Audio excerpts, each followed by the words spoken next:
In life, we experience the highs and the lows. Like it or not, we need to experience the lows to really be able to appreciate the highs. A man may not ever aspire to make anything of himself if he wasn't poor, or a man may never strive for a better physique if he was never fat. The same applies for women. Some men are gifted with the ability to sweep a girl off her feet effortlessly and have women begging for his attention. However, for the majority of men, this is not the case. Most men have to learn to take rejection with a grain of salt and press onwards. If a man is not able to truly confront rejection, it could lead him to become a beta-incel women hater and seriously be consumed by some inner demons. We must fail in order to learn what it means to be victorious. Learning from such rejection can only make your game stronger, but first you must be willing to learn and not accept an immediate defeat. When a man accepts immediate defeat, he feels humiliated as if he shouldn't even attempt to get women in the first place. This man bathes in his self-pity, believing he is bad with women in every single attempt he chases. He finds himself coming up short once again. This only throws himself a downward spiral, or better yet a black hole of negative feedback loops, and if this attitude towards picking up women is not halted, it can end with a miserable life consumed by his lonely sorrows. The only way to stop this feedback loop is to pick yourself up and learn from your mistakes, rather than become your biggest obstacle between you and the woman of your desires. For example, let's say you have just met a very attractive girl. You are simply trying to smash, but maybe you consider there's more to the girl than meets the eye. You start to become obsessed and text her all day. For a while, she seems to be enjoying it until that spark dies.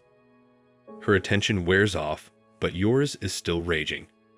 You text her over and over, but her replies are short and infrequent. Eventually, she hits you with the dreaded "I need space" text. This is where things get crazy because most men would start to believe that something is wrong with them and observe the situation from a victim's perspective. Instead, a man should accept defeat, observe from the outside, and figure out what really went wrong. Yes, she may have gone with the wind off into the arms of another man because she just might be a little promiscuous. But the problem could have also been the man. If he wasn't so obsessed and needy, the woman would have sensed that and continued to chase instead of the other way around. Women really don't want to feel like you need them despite what they may tell you. In this case, it is important for the woman to need the man, but instead, the opposite was true.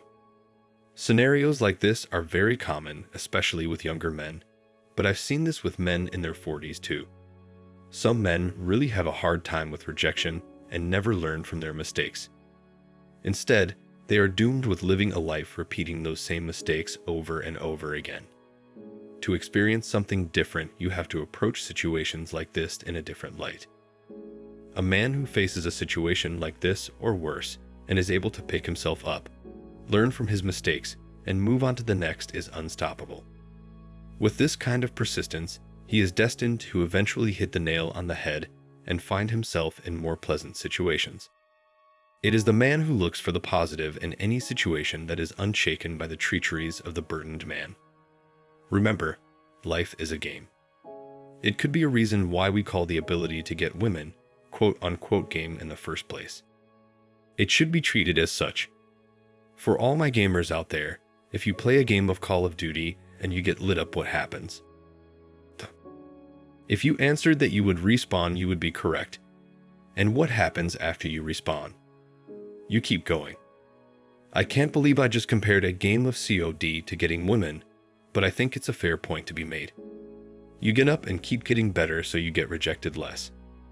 How I like to approach rejection is that if my attempts to get her attention fail, I know she was never for me in the first place. I love women, and I make sure they know that I love their attention, but if she decides to move on, I am unfazed. Because I approach women with this sort of attitude, they are magnetized by me. They will do anything to get my attention and keep it. Compare this attitude with the example I provided about the obsessive man and note the difference. Don't get me wrong, though it took many lessons to get to this point, but the reward far outweighs the pain in the process. You need to adopt the mindset of a winner if you're going to get anywhere in life, and especially women. That's all I have for today, guys. If you enjoyed today's video, please leave a like, subscribe, and comment on lessons you learned or how far you've come with dealing with rejection. Let me know if the lessons were worth it. Thanks for watching, and stay hungry, noble men.